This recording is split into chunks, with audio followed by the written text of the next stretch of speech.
Hey, Steve Saretsky here. As always, this is the usual Friday video, basically recapping everything in the Vancouver housing market, Canadian real estate, everything that you need to watch for, focus on, pay attention to. If you like these videos, hit the thumbs up, subscribe. Appreciate obviously all the love. Comment below, and then we'll sort of engage back and forth in the comments. So we'll love to hear your feedback. I think it's always interesting to get different perspectives, etc. A couple things. I don't want to ramble too much on in this video. I'm going to try to keep it a little bit shorter because I've done obviously a couple videos in the last few days. If you haven't seen those. Basically, first off, everyone's been asking about this. What's the latest update? OSFI stress test that is going ahead. The head of OSFI came out just the other day basically warning about high household indebtedness, everything I've talked about, high household indebtedness, frothy real estate markets. They said they want to get out ahead of this. They don't want to wait for these vulnerabilities to crystallize and form into something nasty. So they want to come out with a stress test targeting uninsured mortgages. So that's basically anyone that's putting down 20% or more. You're now going to have to get stress tested at whatever the rate is, about 3%. Plus another 2% on top of that. So you're basically going to get stress tested at nearly 5%. And so what they did was last November 2016, they brought in a stress test targeting insured mortgages. People that are basically putting down less than 20%. They said you had to qualify at the posted rate, I think the prime rate plus 2%. So it was about 4.64 at the time. And what people were basically doing was where they were starting to go to alternative lenders, they were going to different sources, trying to basically pool money together to avoid that stress test so they could borrow more. And so what we saw was a huge growth in uninsured mortgages and basically like a drop off of an insured. So the uninsured mortgages have been growing, and it's potentially has something to do with that last stress test where people tried to avoid it because they wanted to borrow money so they could buy a home. They need to borrow, obviously, as prices are going up, they need to borrow more and more and more. So now OSFI is basically closing. It's almost like they're chokeholding that last bit. They're almost chokeholding that somewhat of a loophole. And now they're going to go after not only a stress test for the insured, but now for the uninsured. So that is going to have, obviously, it's believed it basically reduces your borrowing power by 15%. I think Better Dwelling did a report on that. There's been a couple other pundits that have come out, economists, etc. So this new OSFI stress test, which is going to be confirmed, the details are going to be confirmed in the next couple weeks. It will then roll out. It will be effective in 2 to 3 months. And that's believed to bring down your buying power by 15%. Your borrowing capacity, so maybe before you got a loan for $600,000, take off 15% of that. That's what you're going to get in a loan now. So obviously, I would think that has a dampening effect on prices. I don't know. That's going to remain to be seen. But obviously, the less you can borrow is the less you can buy. So how does that continue to support higher prices? I don't know. That remains to be seen. There's a couple things to look for. So again, we'll get the details in a couple weeks. In 2 to 3 months, they say it's going to be implemented. It's going to be effective. So let's just, for simplicity's sake, say January 2018, it gets implemented. Now, everybody who's actively searching for a home generally should be engaged with a mortgage broker and should be rate locked for 90 days. So from what I understand is they would not have to go through that same stress test process. So you could have essentially, by the time that this stress test is implemented in, say, January 2018, you have to add basically on another 3 months of a lag effect. Because again, if you've got pre-approved, say, December 20th, you can generally rate lock for 90 days, and then you have to get reapproved, and then you're gonna have to basically go through that stress test. So you're essentially, from today, there's going to be about a 6-month lag effect of the stress test to basically work its way through the system. You might not really start seeing those impacts for over 6 months, right? So I think that you might have a flurry of buyers rushing to get pre-approved, rushing to get into the market to avoid that stress test. You could see a push to alternative lenders. Again, people, when they are so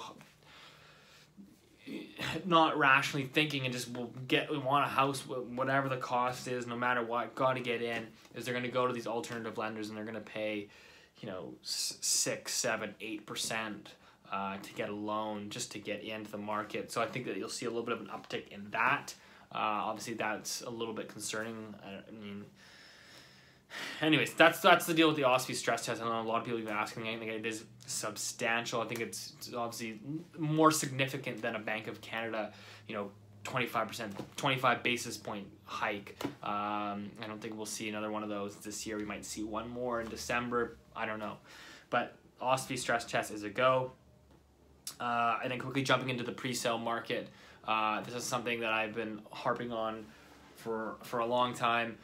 And there's a lot of people starting to clamp down on this pre-sale market. I mean, it's totally unregulated. If you look at it, buying a pre-sale 2 or 3 years out when it completes and you're paying an inflated cost, that's the definition of like a futures contract. It's a futures market. Pre-sales are essentially, it's like any other financial instrument, and the fact of the matter is that it's not regulated. I think it needs to be regulated. I think it's a total gong show. There's no transparency in the sales process. You have people signing and flipping. You're not paying capital gains tax. There's just so much leverage and legality issues that could potentially come out of this if you have a slight downturn in the condo market. If you have even like a 10%, I think that it's going to just be an absolute gong show. I think you'll have people like we saw in 2009 when money tightens up, prices come down 10-15%, people start walking away from these pre-sale contracts, developers start panicking, they have to off-sell that, and it just feeds on itself. And the things with these assignments is what people don't understand is, again, you are the person that assigns the contract, that originally bought it from the developer and then flips it to someone else. The first person is liable to that developer. So if the guy that they flipped it to, the guy that took the flip, walks away from the contract because the market goes down or whatever, or rates go up and he can't afford it, the first guy is on the hook to the developer. So there's just could be a whole mess of a legal system. CRA, Canada Revenue Agency, is now going after a couple more towers in downtown Vancouver. I believe it's Telus Gardens and One Pacific, recently completed. Going after them, trying to obtain their list of buyers. Basically, they're trying to find the people that bought these, flipped them, and didn't pay capital gains tax. I know that you know, this is the thing, right? It's such an unregulated market that nobody knows who's buying them, and like, even for someone as big and powerful as CRA, they have to take the developer to court and ask the courts to make them release these reports. So that's the whole gray area about who's buying these, who's selling these, who's paying tax. Nobody knows.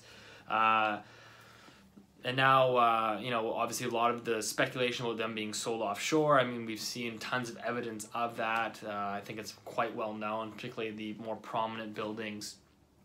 Now, Gregor Robertson, Vancouver mayor, is proposing, obviously, you know, it's election time coming around the corner. The guy's got to get his foot back in the door. He's got to stay elected. He's proposing basically locals first pre-sale, where, you know, the developers, I think for the first 30 days aren't allowed to sell anything offshore. They have to sell locally for the first 30 days. I believe that's been proposed as of today. I mean, like, what to say with that? It's obviously election time, and you can probably drive a truck through the loopholes in that. We'll have to remain to see how that shapes up.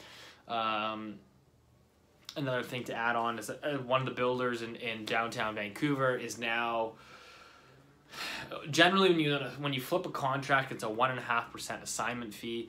Now they're basically making an amendment and saying, oh, you want to flip your contract? We want 25% of the profits. That's what they're saying. And the article came out in the Vancouver Sun saying the developers trying to curb speculation. These guys don't care about speculation. Speculation, I would argue, is good for them. They take their 2% fee. The market continues to go up.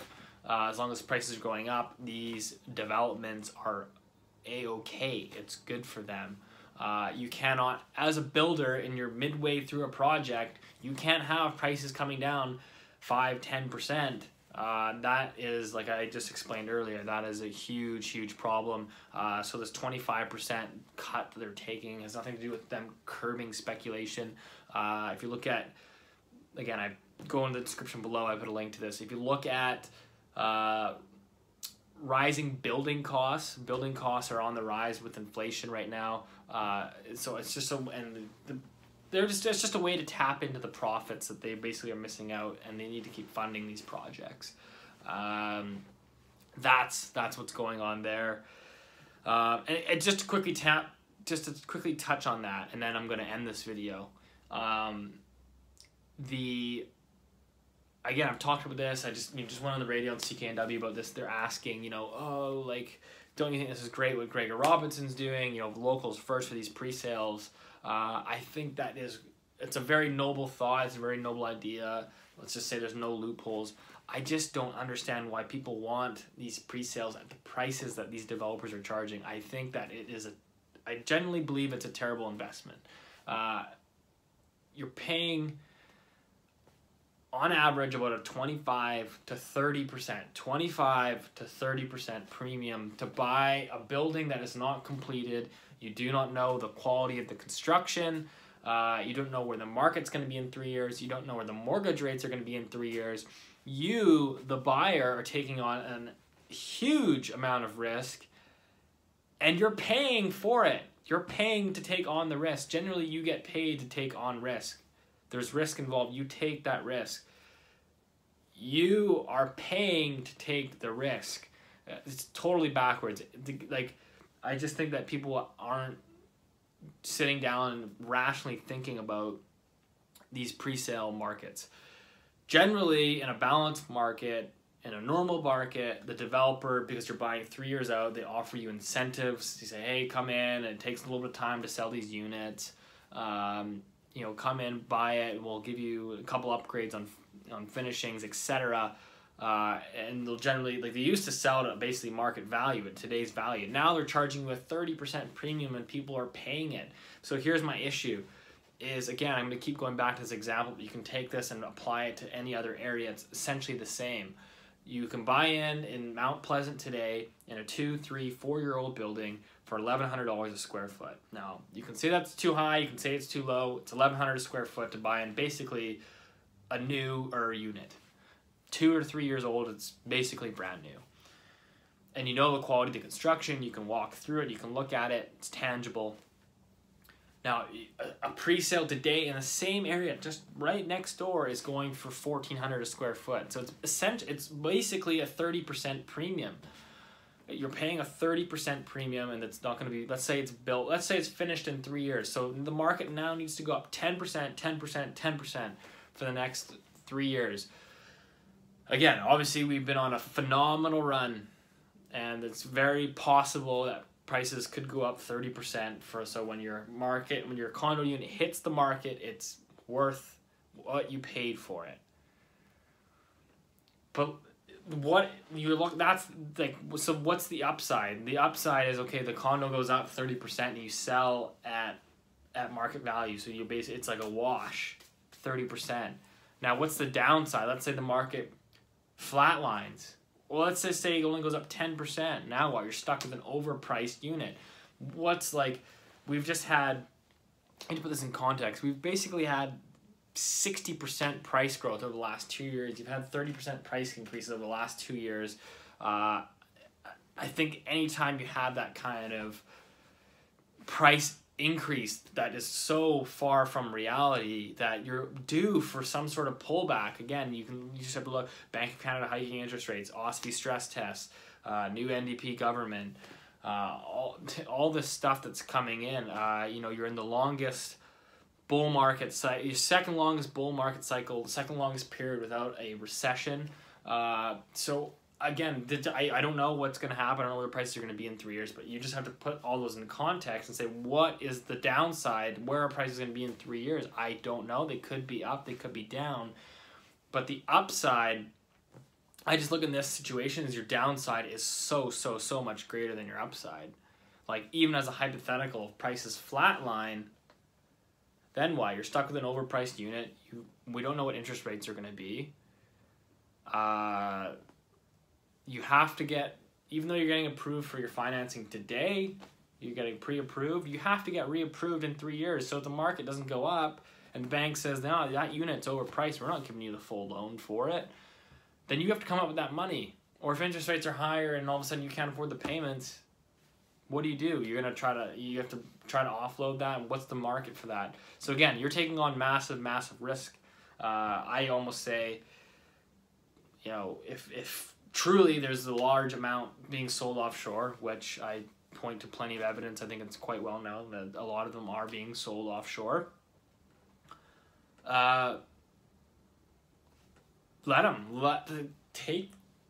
You have it. If you want to pay $1,400 a foot in Mount Pleasant, if you want to pay $2,000 a foot downtown, or $2,000 a foot in Yaletown, or $850 a foot in Whalley, Surrey, take it. Let somebody. I wouldn't take that. Even if you said, Steven, come on in. Here's the front door to this pre-sale. We're gonna roll you in VIP. Just have as many units as you want. Have a heyday. I don't think I'd buy one unless I could flip it in like 6 months or a year. I don't know if I'd be holding that for 3 years. Personally, I think I would go down the street and I'd pay $1,100 a foot to buy a 2-year-old building. Personally. Now, again, I know probably some people bought pre-sales, etc., whatever. Great. I think it's a way to get in, leverage your money, leverage your, increments of 5% down or whatever, right, to get into the market. But I just hope that for your sake that the market increases that 20 to 30% that you need it to in order for the values to make sense. Anyways, that's all I got. Not going to ramble on. Appreciate it, and see you next Friday.